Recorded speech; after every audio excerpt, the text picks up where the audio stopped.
Hey everybody, Kevin here, Coliseum Comics. This is the comic book picks for Wednesday, September 4th. It is Tuesday, September 3rd, peeking behind the curtain. A little later in the day, I'm here at our Kissimmee location. There's a lot of great stuff out this week. Had some really fantastic reading. I'm going to start off with Marvel. Had a couple of picks from Marvel and a couple of extra just for the fun of it. Let's start with my first choice. It is The Ultimate, number 4. Boom, look at that beautiful cover. Written by Dennis Camp. Art is by Phil Noto. It is the fate of the Ultimate Fantastic Four. As a Fantastic Four nut, this was a hard nut to swallow right there. Look at this. Boom. Yeah, Phil Noto's art on this book has constantly been absolutely fantastic. It is Doom's history with the Maker. And now the question is that everyone's asking is, what is Doom up to now? To find out, you're going to have to read this. This is just beautiful stuff. I love this. This was such a fun book, and as a Fantastic Four, it just a little broke my heart a little bit. Ultimates number 4 on the stands today at your Coliseum of Comics. What's next? How about this one? Miles Morales, Spider-Man, number 24. This is 2 months in a row. Miles Morales, Spider-Man has made the list. Why? Ever since the change over to his vampiric nature, this book has taken a weird turn, and it's absolutely fun. It really is. This is written by Cody Ziegler. The art is by Federico Vincentini.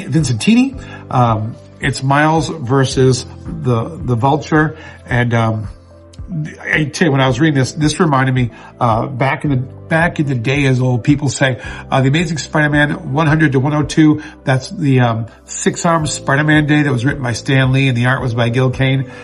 This Miles Morales book right now with his vampiric nature really has that feel to it. He's a lot more vicious than he used to be. I enjoyed the daylights out of this. You will too. Miles Morales, Spider-Man 24, out today. 2 of the picks that I really enjoyed for a quick look, we're going to go with Exceptional X-Men number 1, the reboot of the X-Men series. They've all been such fun titles. This one is written by Eve L. Ewing. The art is by Carmen Carnero. And it really is, it's more of a slow burn when it starts off. You're getting a look at Kitty Pryde, what she's been up to, since everything went down. And, if you're looking for just a huge, big, world-shattering story, this isn't it. This is on a neighborhood level. I enjoy this book. It's different from the other X-Men books right now. I'm sure when it ramps up, it's going to be insane. But right now, it's a great place to start. Exceptional X-Men, number 1, out today. And then my last pick from Marvel was kind of surprised. I enjoyed it's not that much of a surprise. You know me, I like ducks. This is What If Donald Duck Became Thor? This is written by Steve Belling. The art is by Riccardo Secchi and Gianna Persinoto. I hope I said those right.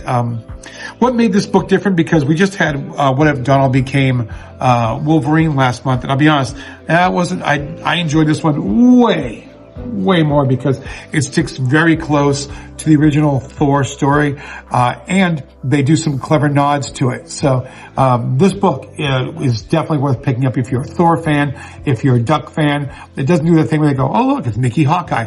None of that nonsense. This is pure, straight out of original Thor, but just shoving Donald in there, and it is a blast. What if Donald Duck became Thor? Add to your collection. So much fun. That's it for Marvel this week. Let's swing over to DC. DC, I had 2 choices. They're both in the Absolute Power range. This is Absolute Power number 3, written by Mark Waid. The art is by Dan Mora. As always, man, Dan Mora, look at that cover. Look at that. It's just killer. I love this. This is Last Stand on Themyscira. That's all I'm going to say about it, except the fact that it is this series itself. Talk about your large series that are just so much fun to read. This book is absolutely fantastic. I can't show you that page. That's so many great moments. Man, the heroes are just taking their stand. They want to bring that fight back to Amanda Waller. But first, so much to go through. So good. Are you reading the Absolute Power? Now, I will say, before you read this, if you're following the storylines, you want to pick up Absolute Power. Batman, this is number 152. written by Chip Zdarsky. The art is by Mark Hawthorne, and there's a great backup story by Kelly Thompson with beautiful art by Mattia de Luis. Look at this. Look at this beautiful art. Everything's like a paint. I love the backup story. I love the first story. It's Catwoman and Batman versus the Suicide Squad. If you read the first half, you know they're in way over their heads. This does not change on this issue, but this leads into Absolute Power 3. If you're if you pick them both up like I did, don't read this first and then read this and go, oh, well, I kind of know. Read Batman first, then Absolute Power. But there's lots of great stuff from DC. These are my two choices. That's it for the Marvel and DC. So let's slide to independent. As you know, there's so much good independent out, and I had a lot of great picks today. I had 3 picks that I absolutely loved. First one is by Boom Studio. It is Minorana. It is written and drawn by Jeff Lemire. This is Teresa. She comes home to take care of her mother, who is a small town psychic, bit of a fraud. And look, I love this. I love the art in this. The story is absolutely fantastic. If you've ever moved away and gone back to your hometown, there's so much to relate to in this. But what happens is she finds out that the magic that she thought her mother was a fraud might be more than that. What's going to happen? Find out. Pick up Minor Arcana #1 by Boom Studios. My second pick, also one of my favorites this week. Little loud in the background. This is by our friends over at Oni Press, The Autumn Kingdom. This is written by Cullen Bunn. And if you're a big fan of Cullen Bunn, you're not going to be disappointed by this. This is absolutely great. Art is by Christopher Mitten. The best-selling author, Andrew Keir, has brought his family to a small cabin on the edge of a Swedish forest to finish his latest novel. And when the kids go out to play in the woods, like, kids are bound to do, they find this clearing, and in this clearing, there are statues of goblins and dwarfs and a warrior queen with a hand and weapon missing. They're just playing in the forest, but then when they go home, something follows them back, and it goes down pretty hard. This book was one of my favorites of the week. There were so many good things. I absolutely love this book. This is The Autumn Kingdom. It's #1, Oni Press, out today. Make sure you add to your subscription so you don't miss upcoming issues. My final pick this week, also a great read, is Conan, Battle of the Black Stone. This is a huge event. Look at this. Goes through all this. This is written by Jim Zub, who has been killing it with Conan this year. His stuff in Conan is absolutely fantastic. The art is by Jonas Scharf.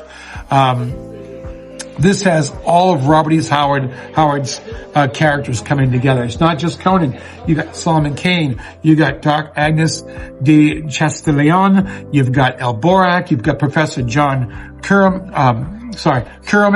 All of Robert E. Howard's characters all being brought together by this Blackstone and the curse that it brings down through the ages. Look at that. There's your event reading order. Is this a great time? Yes, it is. I'm loving this. I'm a big fan of Robert E. Howard, and these books are not going to disappoint. So there you have it. Those are my choices this week. There's a lot of great stuff. Like I said, there's a ton of good comics this week.